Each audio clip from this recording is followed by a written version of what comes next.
Seperti saat ini kami menikmati hadirat-Mu ya Tuhan. Sebab siapakah kami ini? Kami hanyalah debu tanah liat yang tidak berharga.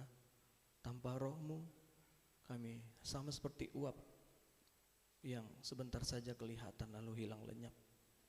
Tetapi ketika firman dan Roh Kudus-Mu berdiam dalam kami, maka Engkau menjadikan kami berharga di hadapan Tuhan.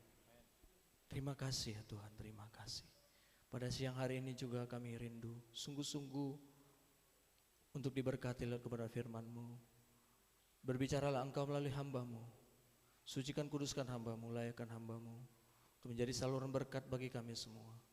Kami rindu Tuhan sepulangnya dari tempat ini tidak dengan tangan hampa. Kami rindu membawa berkat-berkat rohani daripada Tuhan. Banyak sekali pergumulan masalah yang sedang kami hadapi hari-hari ini. Banyak pencobaan, banyak persoalan yang sedang kami hadapi. Masalah sakit penyakit, masalah ekonomi, masalah dalam rumah tangga, dalam pekerjaan, dalam hal apapun itu Tuhan. Tetapi kami yakin dan percaya ketika kami tetap memandang korban Kristus, memandang kebenaran firman-Mu, maka firman-Mu itu bagaikan terang yang menerangi jalan-jalan kami ya Tuhan. Sehingga kami tidak pernah tersandung, terjatuh. Kami mau tetap setia mengikut Tuhan sampai garis akhir hidup kami. Berkati kami semua yang sudah hadir beribadah pada siang hari ini. Tuhan tolong kehidupan kami semua. Segala pekerjaan iblis, setan, roh jahat, kami percaya sudah dipatahkan dalam nama Tuhan Yesus Kristus. Darah Yesus yang berkuasa. Sebab kami sungguh-sungguh yakin dan percaya Engkau mengasihi kami. Bahkan Engkau berjanji bagi kami, Engkau akan datang kembali untuk menjemput kami sebagai mempelai pria surga, sebagai suami yang setia untuk menjemput sidang mempelai perempuan Tuhan, gadis-gadis yang bijaksana yang senantiasa menantikan kedatangan Tuhan. Terima kasih ya Tuhan, terima kasih. Sebelum kami mendengarkan firman-Mu, kami rindu bersama-sama untuk menaikkan doa Bapa kami, doa yang Tuhan Yesus ajarkan bagi kami. Mari kita mengucapkan doa Bapa kami bersama-sama. Bapa kami yang di surga, dikuduskanlah namamu, datanglah kerajaan, jadilah kehendak-Mu di bumi seperti di surga. Berikanlah kami pada hari ini makanan kami yang secukupnya, dan ampunilah kami akan kesalahan kami, seperti kami juga mengampuni orang yang bersalah kepada kami. Dan janganlah membawa kami ke dalam pencobaan, tetapi lepaskanlah kami daripada yang jahat. Karena Engkaulah yang punya kerajaan dan kuasa dan kemuliaan sampai selama-lamanya. Bersama kita katakan amin. Mari tepuk tangan yang meriah buat Tuhan kita Yesus Kristus. Haleluya. Silakan duduk kembali jemaat yang dikasihi Tuhan. Shalom. Shalom Bapak Ibu. Apa kabarnya? Diberkati Tuhan, amin. Saya juga mengucapkan selamat datang bagi jemaat Tuhan yang mungkin baru pertama kali hadir di tempat ini. Saudara bukan orang asing, kita semua keluarga di dalam Tuhan. Amin Bapak Ibu. Ya, kami juga berharap di kesempatan waktu mendatang bisa kembali lagi beribadah di tempat ini. Kami menyambut kehadiran saudara. Puji Tuhan. Sekali lagi salam sejahtera bagi kita semua. Biarlah kasih karunia dan bahagia Tuhan selalu dicurahkan di tengah-tengah kehidupan kita semua. Kita bersyukur Tuhan masih memberi waktu dan kesehatan untuk kita bisa beribadah seperti saat-saat ini saudara. Saat-saat seperti ini jangan pernah kita sepelekan. Saat-saat ibadah seperti ini adalah saat-saat yang penting untuk kita bagaikan menyembuhkan kerohanian kita. Karena manusia itu terdiri dari 3, tubuh, jiwa, dan roh. Dan yang terpenting bagaikan kepala itu rohani kita. Kalau rohani kita sudah sakit, ibarat kita beli ikan, yang mana duluan kita lihat? Tentu kepala. Kalau kepala sudah busuk, yang lain pasti rusak saudara. Makanya jangan terlalu sibuk kata firman Tuhan merawat tubuh jasmani kita, jiwa kita. Mungkin kita bisa jalan-jalan, berwisata, jiwa kita bahagia. Tapi sebenarnya yang paling penting adalah rohani kita. Kalau rohani sudah sakit, sakit semua, percayalah. Amin. Jadi seperti saat sekarang ini kita sedang menyembuhkan rohani kita. Karena yang bisa menyembuhkan rohani kita bukan makanan jasmani, bukan dengan jalan-jalan, bukan saudara. Tapi lewat firman Tuhan. Ketika kita sungguh-sungguh memusatkan perhatian kita kepada firman Tuhan, tanpa kita sadari mulai sembuh rohani kita. Karena di dunia ini banyak persoalan saudara, bikin sakit rohani. Banyak sekarang tanpa sadar ya merasa rohaninya baik-baik saja padahal sudah sakit. Kenapa? Karena nggak pernah dengar firman Tuhan yang benar, yang murni. Itu sebabnya saat sekarang ini kita harus sungguh-sungguh serius dengar firman Tuhan. Amin. Serius kita dengar firman-Nya. Fokus, tidak main-main. Hanya orang yang serius dengar firman Tuhan yang akan mendapat berkat-berkat rohani. Makanya walaupun kita dengar firman Tuhan seperti saat ini, sama-sama yang kita dengarkan, samanya yang kita dengarkan, tapi nanti bisa beda-beda hasilnya Bapak Ibu. Tergantung keseriusan kita, tergantung kesungguhan kita dalam memperhatikan firman Tuhan. Ya, kita harus serius Bapak Ibu, karena Tuhan juga serius pada kita. Amin. Tuhan juga serius pada kita. Serius Dia untuk menyelamatkan kita. Masa kita nggak serius sama Tuhan? Tuhan sendiri serius sama kita. Bahkan saking seriusnya Tuhan sama kita, Dia rela mati. Bahkan bukan mati dengan cara yang biasa, bukan dengan cara yang wajar, matinya dengan cara yang sangat-sangat tragis saudara. Harus tersalib, ditonton oleh orang-orang berdosa, dipermalukan saudara, telanjang. Bukan karena dia jahat, ya. Bahkan sebelum mati pun harus mengalami siksaan, cambukan yang luar biasa.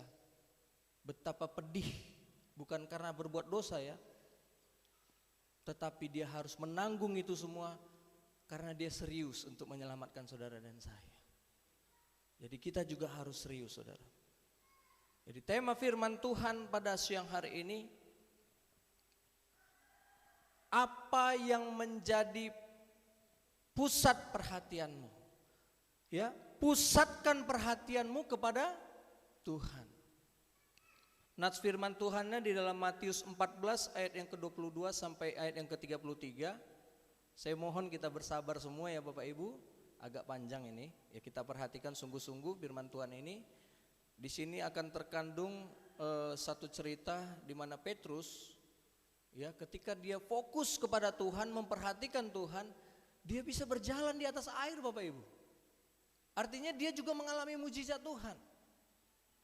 Tapi saat dia beralih fokus, mulai kurang memperhatikan, mulai dia memperhatikan badai persoalan, angin topan badai itu mulai diperhatikannya, dia mulai kurang memperhatikan Tuhan, maka saat itu dia tenggelam.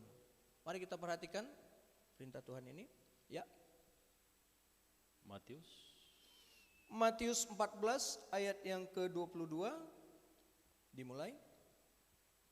Perikopnya, Yesus berjalan di atas air.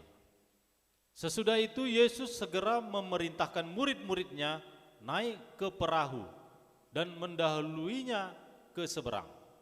Sementara itu ia menyuruh orang banyak pulang. Jadi siapa yang memerintahkan mereka naik perahu? Yesus. Jadi kalau mereka murid-murid ini sadar sebenarnya Tuhan Yesus yang perintahkan, seharusnya mereka nggak perlu khawatir saudara. Karena Tuhan Yesus yang suruh. Amin. Teruskan. Dan setelah orang banyak itu disuruhnya pulang, Yesus naik ke atas bukit untuk berdoa seorang diri. Ketika hari sudah malam, ia sendirian di situ. Nah, kalau kita perhatikan kehidupan Tuhan Yesus selama dia di bumi saudara, dia suka berdoa sendirian. Dia suka berdoa sendirian. Mungkin supaya lebih fokus atau bagaimana ya. Tapi ini harus kita teladani juga. Kita harus mengambil waktu pribadi kita kepada Tuhan. Karena keselamatan kita nggak bisa boncengan saudara, pribadi-pribadi. Ya, suami istri bisa nanti suami naik, istri ketinggalan atau sebaliknya. Jadi kita juga harus membangun hubungan pribadi kita dengan Tuhan sendiri, saudara. Amin. Ya, teruskan. Perahu murid-muridnya sudah beberapa mil jauhnya dari pantai dan diombang-ambingkan gelombang karena angin sakal. Apa itu angin sakal? Ya, secara rohani masalah, betul.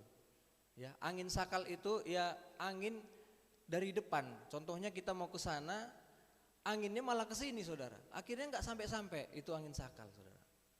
Teruskan. Kira-kira jam 3 malam datanglah Yesus kepada mereka berjalan di atas air.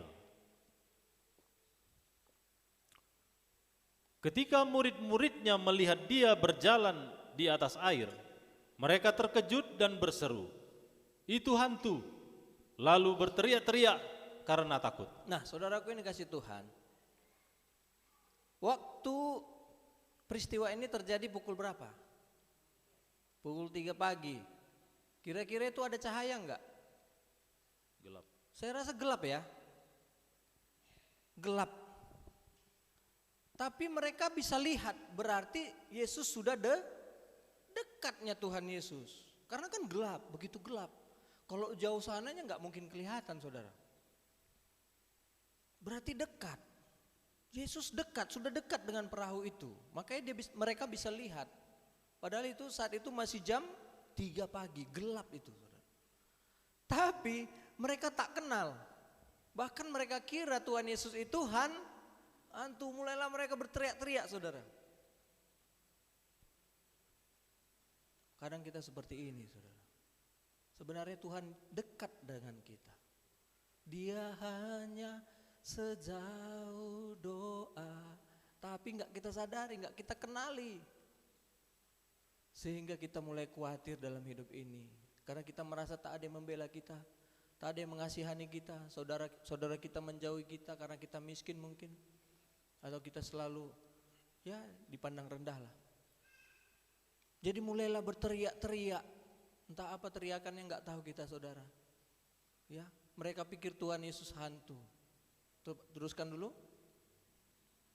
Tetapi segera Yesus berkata kepada mereka, "Tenanglah, aku ini, jangan takut." Nah, orang yang jauh dari Tuhan, orang yang tidak memusatkan perhatiannya kepada Tuhan, biasanya orangnya nggak tenang, saudara. Ya, jadilah tenang supaya kamu dapat berdoa. Makanya orang yang jauh dari Tuhan tak pernah berdoa, karena nggak tenang. Bagaimana mau berdoa, saudara? Banyak pikiran, banyak sekali yang dipikirin. Nggak pernah memusatkan perhatian kepada Tuhan. Padahal Tuhan katakan, carilah dahulu kerajaan Allah dan kebenarannya, semuanya itu kutambahkan kepadamu. Tapi kita lebih memusatkan perhatian kepada yang lain, kepada persoalan kita. Karena kita merasa ini dulu yang perlu dituntaskan, angin badai ini, baru aku bisa berdoa sungguh-sungguh. Mulailah mereka ketakutan, saudara, dan tidak tenang. Tapi firman Tuhan datang, syukur ya, kepada mereka. Tuhan katakan, aku ini, jangan takut. Tuhan juga saat ini berfirman kepada saudara dan saya. Jangan takut, amin. Amin. Jangan takut, kata Tuhan. Teruskan.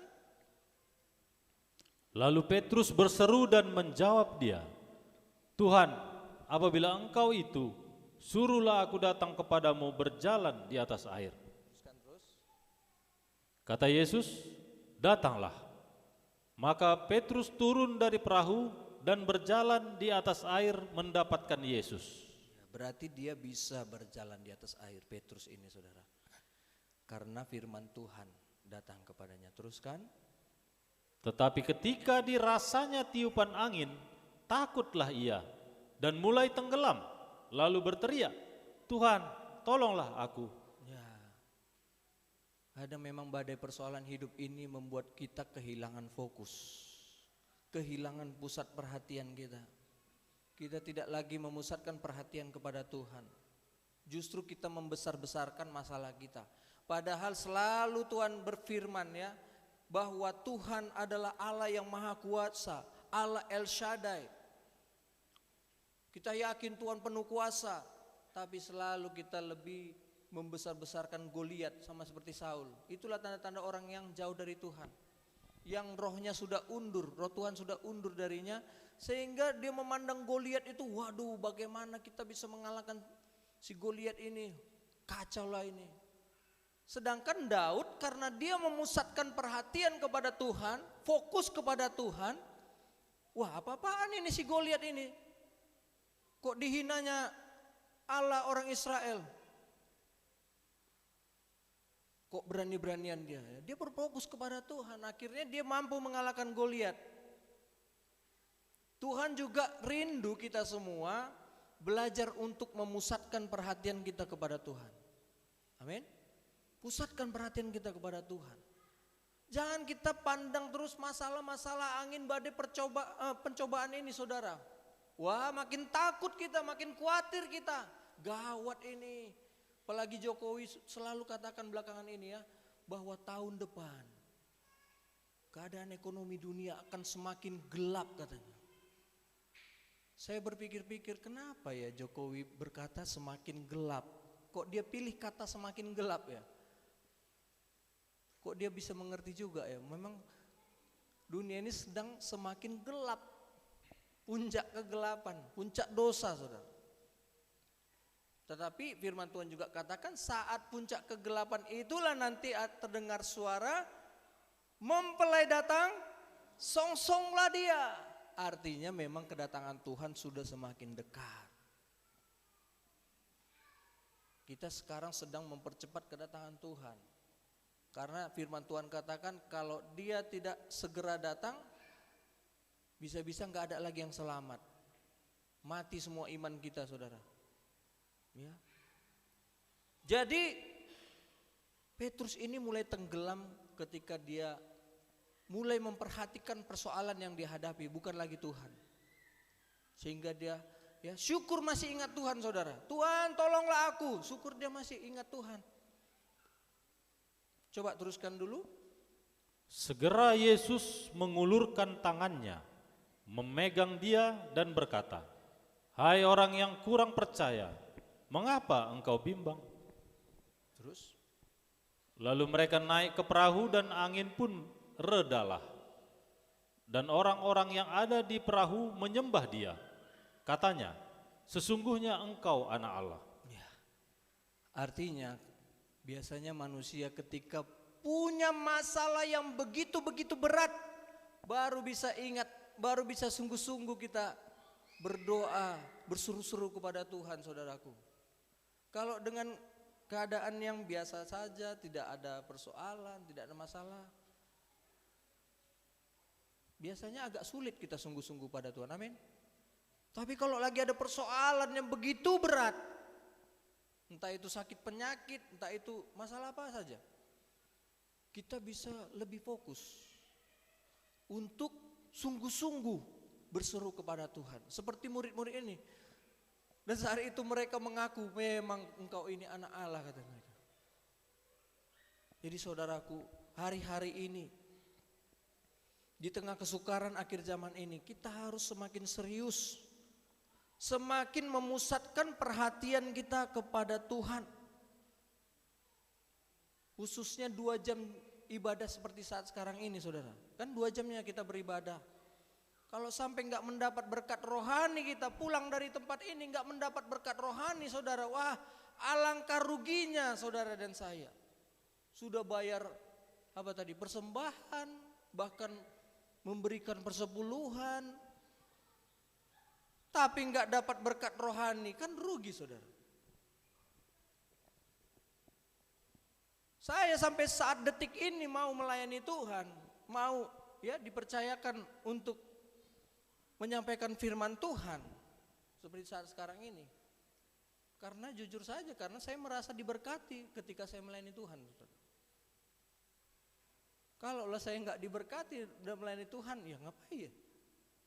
Tapi karena saya merasa diberkati ketika melayani Tuhan, maka saya nggak berani macam-macam, saudara. saudara juga. Kalau memang tidak merasa lagi diberkati mendengar firman di tempat ini, silakan saudara. Tidak masalah itu. Jangan sampai jadi kurus rohani saudara. Di tempat ini ternyata enggak mendapat berkat rohani. Saya percaya kenapa Pak Ginting masih setia beribadah di tempat ini, karena dia merasa diberkati rohaninya. Amin. Amin. Begitu saudara semua lah. Makanya bisa bertahan sampai saat ini karena merasa diberkati. Kalau memang enggak merasa diberkati lagi, tidak mendapat berkat rohani lagi, enggak mungkin kita cegah saudara. Silakan cari tempat yang lain. Mungkin bisa lebih gemuk rohaninya. Ya. Tuhan Yesus saja ketika murid-muridnya mulai meninggalkan dia, mulai kecewa meninggalkan dia, apa Yesus katakan? Ketika melihat murid-murid yang masih bertahan, kau pun enggak pergi juga, pergi aja enggak apa-apa. Udah Tuhan. Amin. Enggak, bukan dibujuk-bujuk saudara. Kau enggak pergi juga, enggak ikut pergi kayak seperti mereka. Apa kata Petrus? Kemana lagi kami mau pergi Tuhan? Perkataan yang kau sampaikan itu adalah perkataan yang tepat dan benar. Mau kemana lagi? Sehingga mereka bertahan saudara. Wah, saat itu Yesus bangga dan berkata, Petrus, di atas batu karang ini kudirikan jemaat.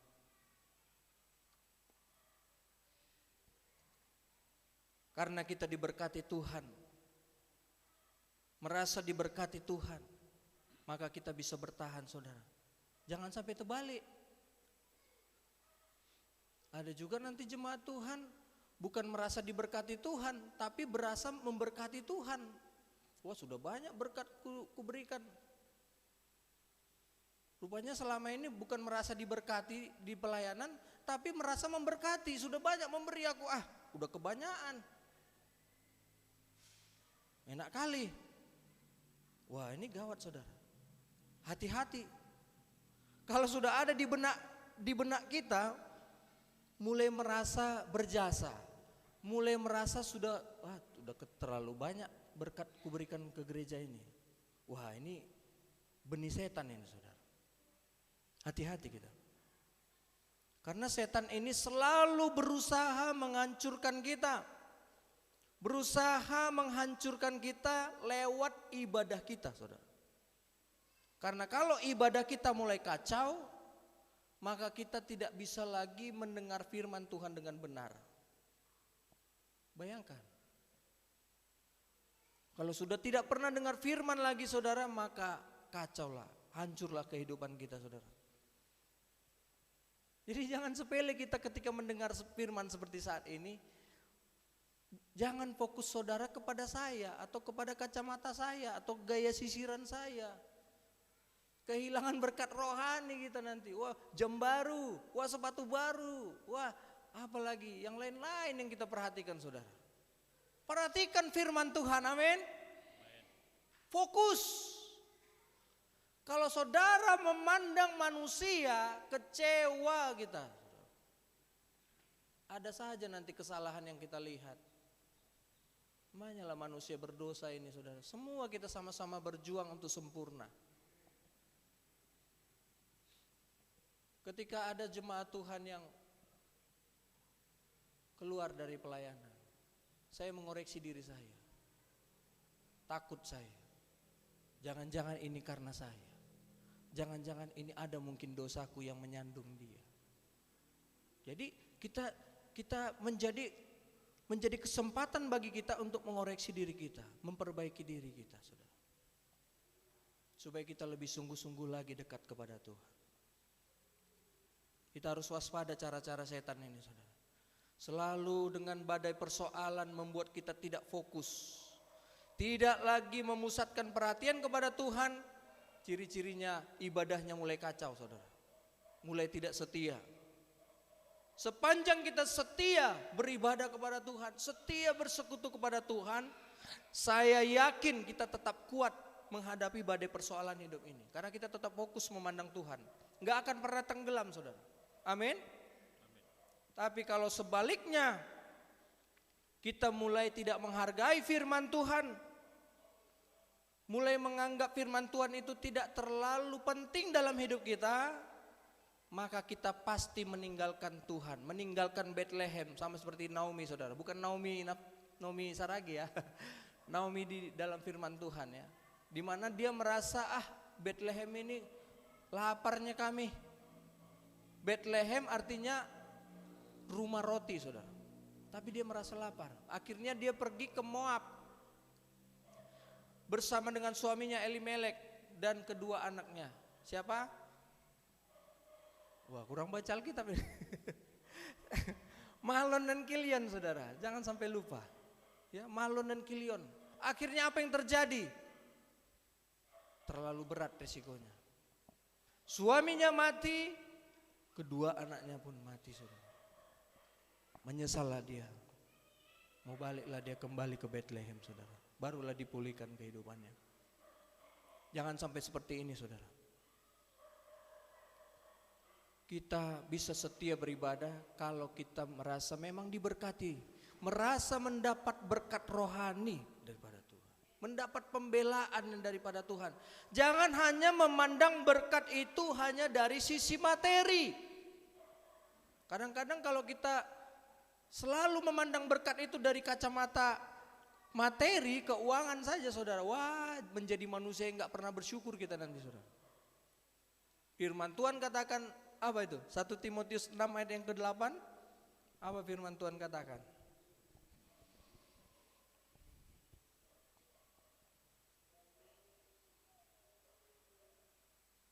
Asal ada makanan dan pakaian, cukuplah. Siapa yang mau begini, saudara?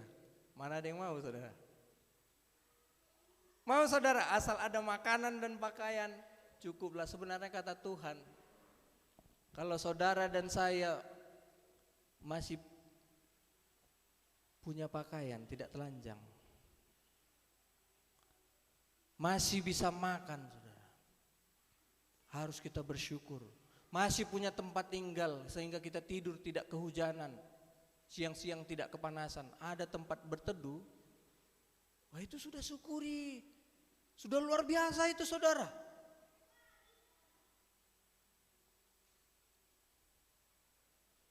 Harus kita belajar bersyukur.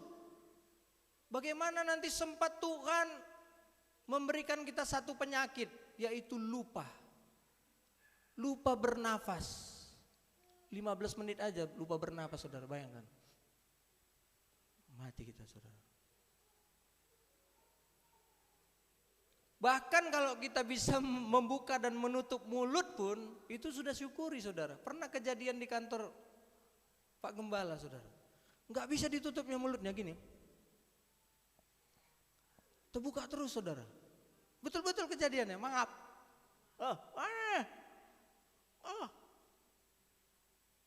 Gawat, saudara. Atau kita nggak bisa berkedip seperti gini, saudara. Coba bayangkan saudara nggak bisa berkedip gini, 1 jam aja, gini terus mata saudara dibuat Tuhan, panas, saudara. Jadi segala sesuatu yang ada dalam diri kita harus kita syukuri. Amin, saudaraku. Belajar kita bersyukur. Jangan-jangan orang sangat iri kepada kita. Wah, enak ya punya 2 tangan, punya 2 kaki, masih bisa kita bekerja. Ini lupa kita bersyukur, saudara. Asyik yang di atas saja kita lihat, saudara. Ya, kita harus belajar pada hari ini. Belajar untuk senantiasa memperhatikan Tuhan. Nanti kita lihat bagaimana cara praktek memperhatikan, memusatkan perhatian kepada Tuhan itu, saudara. Karena dia bagaikan terang, ya. Firman Tuhan katakan Yohanes 8 ayat yang ke-12, ya, bahwa akulah terang dunia. Dunia ini sedang semakin gelap ini, menuju puncak kegelapan ini, tengah malam. Puncak dosa, akan semakin jahat manusia ini, saudara. Semakin jahat, semakin jahat, semakin gelap. Dari ekonomi semakin gelap, semakin sukar. Dari sisi keamanan, tingkat kriminalitas semakin gelap, saudara. Kejahatan, kenajisan akan semakin memuncak. Kalau kita tidak memiliki terang hidup di dalam diri kita, itulah firman Tuhan, maka kita pasti akan masuk ke dalam kegelapan itu, di mana terdapat ratap dan kertak gigi. Tapi selama kita memperhatikan firman Tuhan, firman itu berasal dari mana? Sorga. Sorga adalah puncak kebahagiaan, tempat kebahagiaan, damai sejahtera, sukacita. Kalau kita perhatikan firman Tuhan yang adalah dari sorga, maka kita akan bersuasanakan sorga. Tapi kalau kita memperhatikan hanya masalah-masalah di dunia ini semakin gelap. Tempat persoalan, tempat penderitaan, tempat air mata, itu kita perhatikan, semakinlah kita menderita, saudara. Makanya perhatikan terang firman Tuhan. Yohanes 8 ayat ke-12. Maka Yesus berkata pula kepada orang banyak, katanya, akulah terang dunia. Barang siapa mengikut aku, ia tidak akan berjalan dalam kegelapan, melainkan ia akan mempunyai terang hidup. Mau berjalan di dalam terang? Gak enak berjalan kegelapan, saudaraku. Tersandung, jatuh, ya, apalagi terpijak paku, macam itu, saudara. Karena gelap, meraba-raba semua, saudara. Tabrak sini, tabrak sana, wah, penuh persoalan. Orang yang hidupnya tidak punya terang firman Tuhan, penuh persoalan. Asal jumpa masalah, Ya kapan yang gak pernah masalah ini kawan ini? Mau sekali-sekali cerita berkat, diberkati, sukacita, ya. Sehingga orang-orang dunia mulai bingung nanti, orang ini ibadah aja kerjanya, tapi seperti nggak pernah punya persoalan, senang terus, bahagia terus. Bencilah, saudara. Perhatikan terus terang firman Tuhan. Bagaimana praktek memusatkan perhatian kepada Tuhan? Ada dua, saudaraku. Yang pertama seperti yang Ibu Gembala tadi katakan, perhatikan terang, itulah firman. Karena firman itu adalah terang.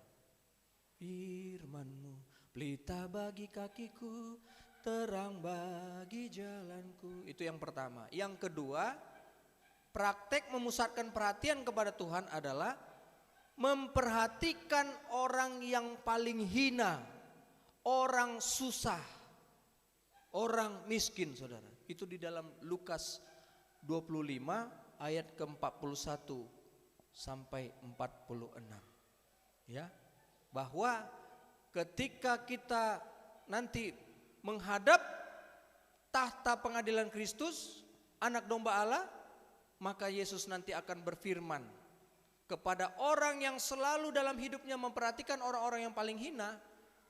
Dia katakan, hei masuklah, hai orang-orang berbahagia. Karena engkau ketika aku lapar kau kasih aku makanan, ketika aku kehausan kau kasih aku minum, ketika aku di penjara kau melawat aku, kata Tuhan. Bila mana Tuhan, kapan rupanya kami memperhatikan engkau, kapan rupanya kami kasih engkau makan, kapan rupanya kami kasih engkau minum, kapan kami mengunjungi engkau di penjara Tuhan, kita aja gak pernah jumpa selama aku hidup di dunia ini. Hai, selama engkau di dunia, ketika engkau memperhatikan orang yang paling hina, orang yang paling miskin, sesungguhnya engkau melakukannya juga untuk kata Tuhan. Tetapi kepada yang di sebelah kiri nanti Tuhan juga berkata, masuklah kau ke dalam kegelapan yang paling gelap ini. Karena ketika aku lapar kau biarin aku, ketika aku haus kau biarin aku, ketika aku telanjang kau biarin aku, gak peduli kau sama aku. Kapan rupanya Tuhan, bila mana? Coba kita baca saja ya, Lukas 25 ayat 41. Jadi ada dua cara ya, dua praktek memusatkan perhatian kita kepada Tuhan. Yang pertama, perhatikan firman-Nya, lakukan. Yang kedua, memperhatikan orang susah. Lukas 25 ayat 41 ya.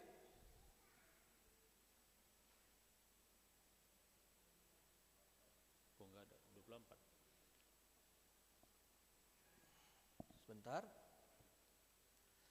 Matius pasal yang ke-25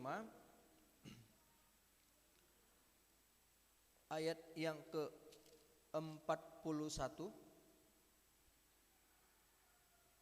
Ada? Dan ia akan berkata juga kepada mereka yang di sebelah kirinya, enyahlah dari hadapanku, hai kamu orang-orang terkutuk, enyahlah ke dalam api yang kekal, yang telah disediakan untuk iblis dan malaikat-malaikatnya. Ya. Jadi neraka itu memang ada, saudara. Ada juga orang yang nggak percaya neraka. Mana mungkin Tuhan yang maha baik itu menciptakan neraka? Kan nggak masuk akal. Tapi itu nanti masalah yang topik yang lainnya. Coba teruskan dulu. Sebab ketika aku lapar, kamu tidak memberi aku makan. Ini kata Tuhan ya. Terus? Ketika aku haus, kamu tidak memberi aku minum. Ketiga. Ketika aku seorang asing, kamu tidak memberi aku tumpangan. Ketika aku telanjang, kamu tidak memberi aku pakaian. Ketika aku sakit dan dalam penjara, kamu tidak melawat aku. Tidak pernah berbuat kasih, saudara. Tidak pernah rindu menolong orang susah, orang yang berkekurangan, mengunjungi orang yang sakit. Tidak pernah. Hanya berfokus kepada kepentingan diri sendiri saja. Kalaupun mau berfokus kepada orang lain, itu mungkin bisa saja karena supaya dilihat orang, supaya dibilang orang baik. Ya, datang ke penjara, melayani di penjara supaya dilihat orang eksis pelayanannya di dalam hatinya. Wah hebat ya, bisa melayani di mana-mana begitu. Tetapi sesungguhnya tidak ada hati yang mengasihi. Makanya hati ini yang Tuhan lihat. Hati yang berbelas kasih kepada orang-orang yang lemah, orang-orang yang susah, orang-orang yang tersesat. Bukan diketawai, saudara. Bukan dihina. Berarti sama dengan menghina Tuhan, saudara. Karena ini Tuhan katakan, sesungguhnya ketika engkau tidak memberi tumpangan kepada orang susah, orang paling hina, kamu sedang tidak melakukannya untuk aku, kata Tuhan. Coba teruskan, ketika aku seorang asing, ya terus. Ketika aku seorang asing, kamu tidak memberi aku tumpangan. Ketika aku telanjang, kamu tidak memberi aku pakaian. Ketika aku sakit dalam penjara, kamu tidak melawat aku. Terus? Lalu mereka pun akan menjawab dia, katanya, Tuhan, bila manakah kami melihat engkau lapar, atau haus, atau sebagai orang asing, atau telanjang, atau sakit, atau dalam penjara dan kami tidak melayani engkau? Ya. Terus? Maka ia akan menjawab mereka, aku berkata kepadamu, sesungguhnya segala sesuatu yang tidak kamu lakukan untuk salah seorang dari yang paling hina ini, kamu tidak melakukannya juga untuk aku. Inilah kita manusia ini, saudara. Kelemahan kita, namanya kita manusia punya mata. Kita selalu melihat orang dari apa yang kita lihat, dari apa yang dia punya, apa yang dia miliki. Ketika dia orang punya, orang berada, ada mobilnya, mungkin ya banyaklah. Kita secara tanpa sadar langsung membuat perbedaan sikap. Kita lebih menghargai orang-orang seperti itu, saudara. Tetapi orang-orang yang mungkin tidak kita anggap, dia mungkin kuper, ya, kuper kurang pergaulan, atau dia mungkin orang yang kita anggap tak ada manfaatnya untuk kita dekati gitu. Orang yang paling hina, ini bakal nyusahin aja kerjanya nih. Daging kita ini otomatis kurang memperhatikan, kurang menganggap. Tak peduli kita orang kaya atau miskin, saudara. Mau kaya mau miskin seperti itu, manusia berdosa, darah daging, saudara. Gak pernah dengar firman, gak pernah memusatkan perhatian kepada Tuhan. Makanya seperti saat sekarang ini kita mau diperbaiki supaya kita sehat rohani kita, amin. Supaya kita tidak lagi seperti itu, karena memang manusia seperti itu, manusia darah daging, namanya manusia darah daging. Kita ini manusia berdosa. Secara alamiah tubuh kita ini memang selalu cenderung berbuat dosa, selalu membuahkan kejahatan semata-mata. Seorang pun tidak ada yang benar katanya, seorang pun tidak kata Tuhan. Makanya kita perlu menerima firman Tuhan yang adalah terang. Supaya mata kita yang gelap ini, yang buta ini, yang tadinya hanya melihat secara lahiriah jasmani saja, diubahkan oleh Tuhan. Orang yang memiliki mata rohani yang terang, jelas, ini mampu membedakan, saudara. Ya, sehingga ketika kadang-kadang bersuara daging ini, kita tersadar. Ada Roh Kudus dalam hati kita. Oh, kok mulai begitu? Ini salah. Kenapa sikap kita seperti itu? Begitu. Diingatkan kita. Makanya kita perlu terus tergembala dengan baik dan benar. Supaya kita menjadi manusia rohani yang seutuhnya. Dan itu memang perlu latihan, saudara. Orang yang tak biasa mendengar firman Tuhan seperti ini itu akan ngantuk. Akan gak sanggup, saudara. Karena memang gak pernah latihan. Cobalah orang olahraga, saudara, gak pernah olahraga. Sekali olahraga agak berat, waduh langsung sakit, saudara. Jadi orang yang gak terbiasa mendengarkan firman Tuhan yang dari sorga. Firman kan dari sorga, saudara. Tapi gak pernah latihan.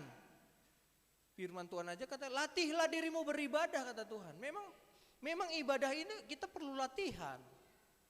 Orang yang memang udah terbiasa dengar firman Tuhan 10 menit, 15 menit itu udah lama kali. Tahu-tahu masuk ke kumpulan orang yang dengar firman 1 jam, 2 jam.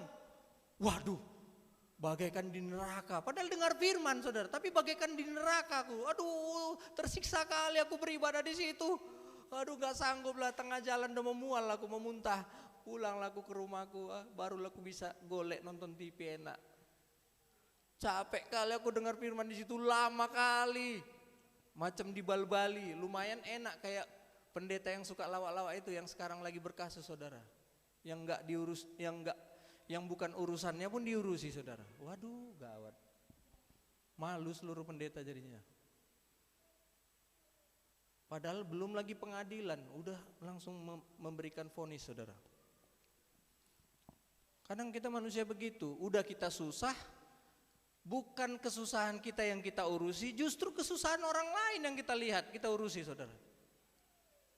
Harusnya kan ya udah, kalau kita udah susah, kesusahan kita aja kita perhatikan. Ngapain ngurusin kesusahan orang lain? Ini sok-sok ngurusin kesusahan orang.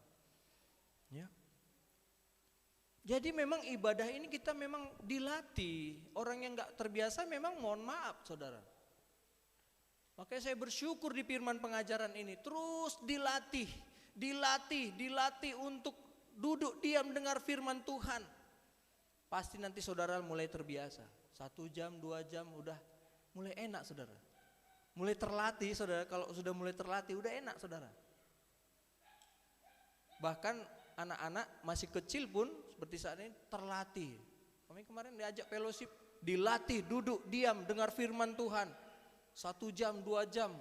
Lama-lama terbiasa, saudara. Memang kalau kita manusia darah daging yang kita ikuti, ya maunya stand up komedi lah, ketawa aja kan, senang kita.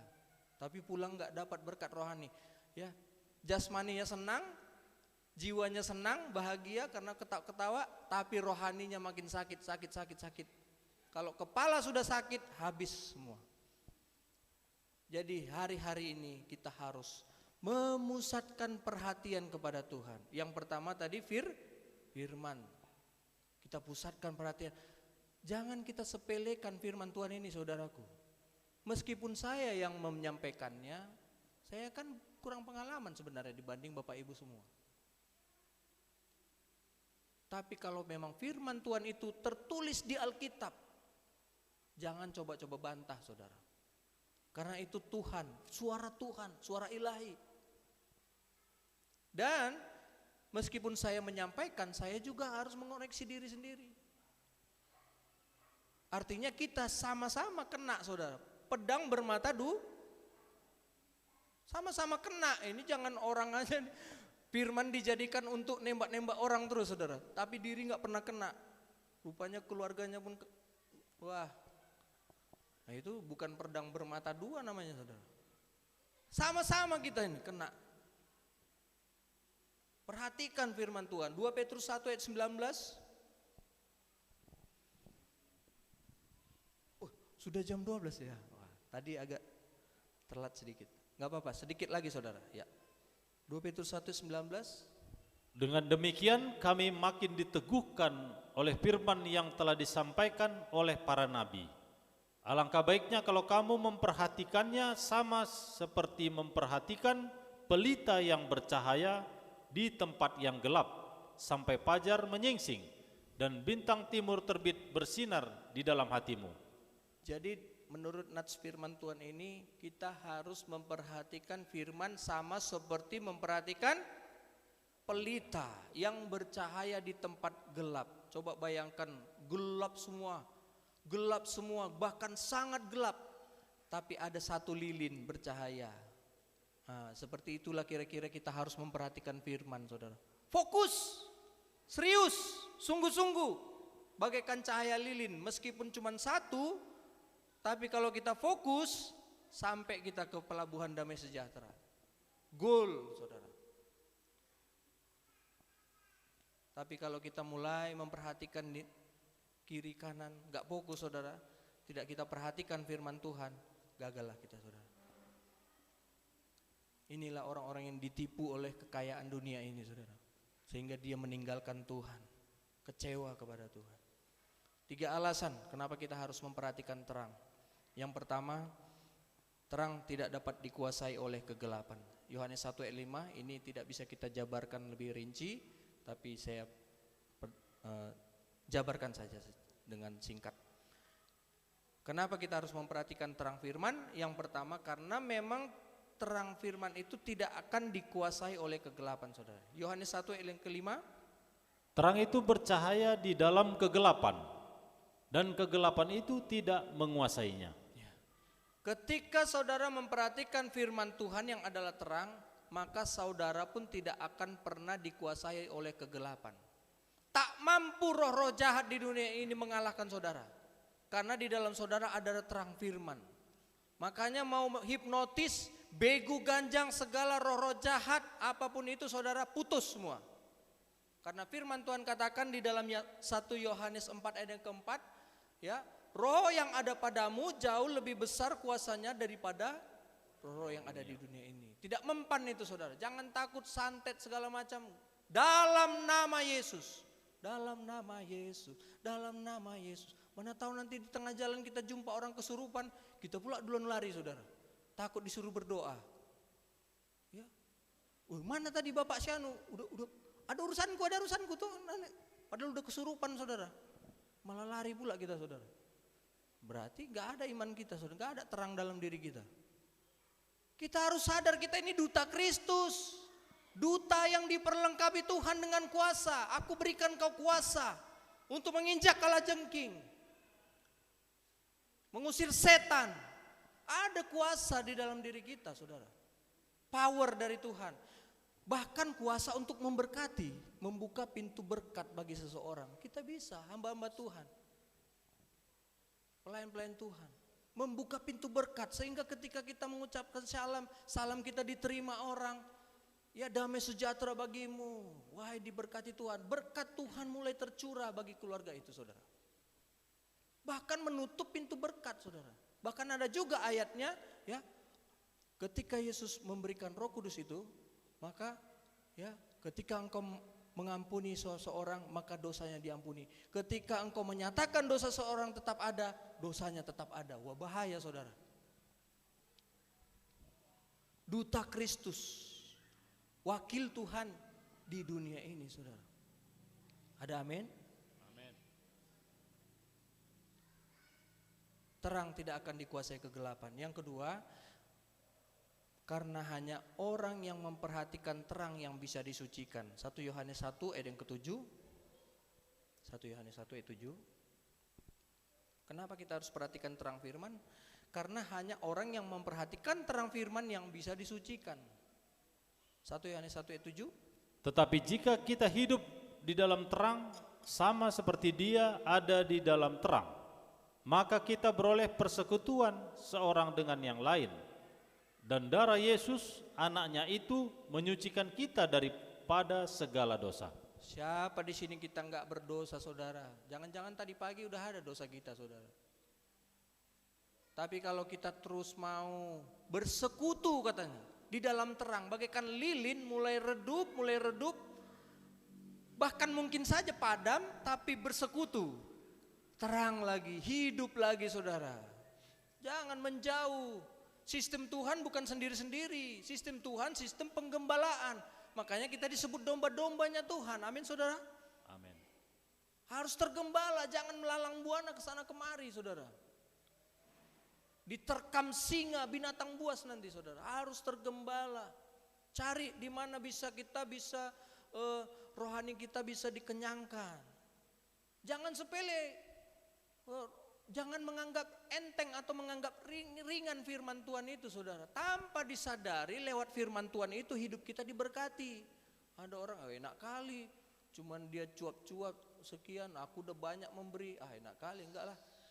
Udah banyak berkat ku kasih ke situ. Jangan. Bukan kita yang memberi berkat kepada Tuhan, kita yang diberkati Tuhan. Dan yang ketiga, yang terakhir, saudara. Kenapa kita harus perhatikan terang? Karena hanya orang yang memperhatikan terang firman, yang hidupnya selalu berbahagia. Berikan tepuk tangan yang meriah buat Tuhan kita. Yesaya 48 ayat yang ke-18. Hanya orang yang memperhatikan terang, yang sukacitanya, kebahagiaannya akan seperti gelombang-gelombang air, tak pernah berkesudahan, selalu happy, saudara. Amin. Selalu happy, selalu bersukacita. Namanya memperhatikan terang dari sorga. Kan firman dari sorga, saudara. Sorga tempat bersukacita, bukan tempat marah-marah, bukan tempat orang bersusah hati, menangis. Nggak ada lagi air mata di sana. Yang ada hanyalah sukacita, damai sejahtera. Ya, Yesaya 48 ayat 18. Sekiranya engkau memperhatikan perintah-perintahku. Perintah itu firman tuh yang adalah terang. Ya, teruskan. Maka damai sejahteramu akan seperti sungai yang tidak pernah kering, dan kebahagiaanmu akan terus berlimpah seperti gelombang-gelombang laut yang tidak pernah berhenti. Kenapa orang banyak penderitaan, susah hati? Karena yang diperhatikan, fokus perhatiannya hanya perkara-perkara dunia ini. Dunia ini penuh permasalahan, air mata. Malah kita perhatikan segala keinginan daging hawa nafsunya. Yang mobil lah, yang apalah, aduh pengen aku ini, pengen ini. Keinginan ini gak ada habisnya, saudara. Makanya orang gila bisa selalu happy, saudara. Karena gak ada lagi keinginannya, saudara. Keinginannya hanya satu, makanan sisa dari orang lain. Dikasih roti yang dari Indomaret gak mau dia. Enggak lah, makan dulu, sisain dulu baru mau. Kan keinginan kita ini yang buat kita susah. Ingin ini, banyak kali mau kita, saudara. Tapi Tuhan berjanji ketika kita memperhatikan perintah-perintah yang adalah terang, maka damai sejahteramu akan seperti sungai, saudara. Sungai sukacitamu. Makanya orang-orang yang dekat dengan Tuhan happy terus, wajahnya pun jadi awet muda, saudara. Awet muda, enak dilihat. Orang yang penuh masalah kan gak enak dilihat, saudara. Bikin suntuk, saudara. Tapi kalau orang yang selalu happy, enak dilihat. Yang wajahnya sebenarnya pas-pasan pun jadi enak dilihat karena ramah, senyum, sukacita, intonasi suaranya pun enak, saudara. Enak, saudara. Ini kebanyakan yang makan yang itu saudara, yang suka berantem itu tuh. Intonasinya pun ya. Kebahagiaanmu terus berlimpah seperti gelombang-gelombang laut yang tidak pernah berhenti. Mau berbahagia? Amen. Mau berbahagia, amin, saudaraku? Amen. Perhatikan firman Tuhan, perhatikan Tuhan. Ya, pusatkan perhatianmu kepada Tuhan. Yang mau memusatkan perhatian kepada Tuhan, saya jemput kita sama-sama bangkit berdiri.